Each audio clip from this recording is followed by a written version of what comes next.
The violin developed in the 1500s, evolving from a series of guitar-like instruments that musicians played with a bow.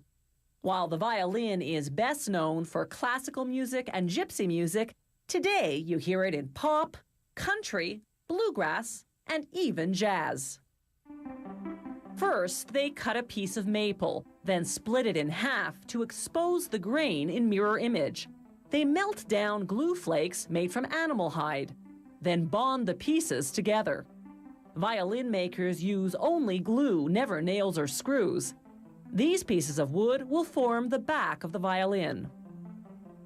After 4 hours, the glue is dry and they can remove the clamps. Using a small plane, they even out the surface. Then they trace the violin's shape and cut it out. They shave the surface, sculpting a downward slope from the middle using an even smaller plane.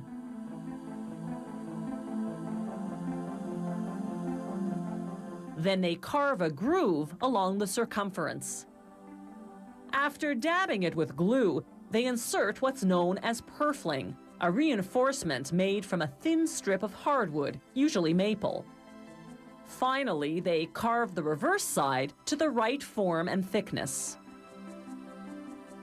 Next, they make the sides of the violin, known as the ribs. First, they soak thin strips of maple or sycamore and press them against a heated bending iron to curve them. Then they glue the strips around a form, connecting them at the top and bottom and at the corners with small blocks of wood. They clamp everything together and let the glue dry for 4 hours.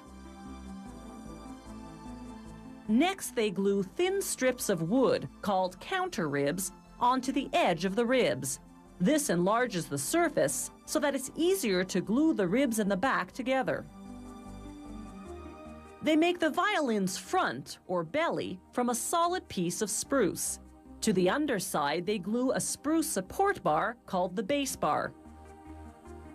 Sound escapes through the 2 curved slots called F-holes. They cut out and carve the violin's neck and scrolled head from a piece of maple.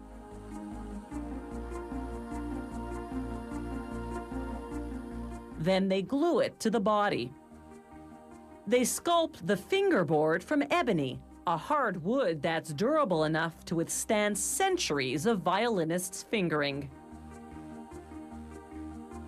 Using a tool called a peg hole reamer, they make holes for the ebony or rosewood pegs around which the strings are wound.